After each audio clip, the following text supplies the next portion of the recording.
چووک سەر شاخێ دگری ئێسرێ وێ دبارین هاوار دکرد مرۆڤە ئێ دوێڤە دبورین جێلی کەت ji hêlînê bû bindestê torînê torîn pisîkek reş e cêlîka direvînê torîn çûye ziyan e mast û hêkê cîran e şîrê pîrê qetandî tûkê wêne derman e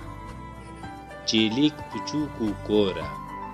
laşê wê hê bêpor e nizanê mal li kû ye ew xeşîm e ew lor e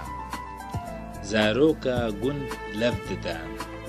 tarik tarik baz didan hez kirin qîrê tûrik êrîşê xwe bi ser dedan zarokê qenc nas kirin dengê dayê fêr kirin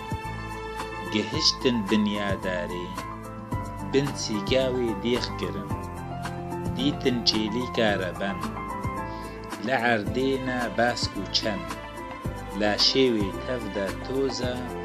ew kêm dike hin bi hin cêlîk bi dest ra girtin hêdî hêdî hilgirtin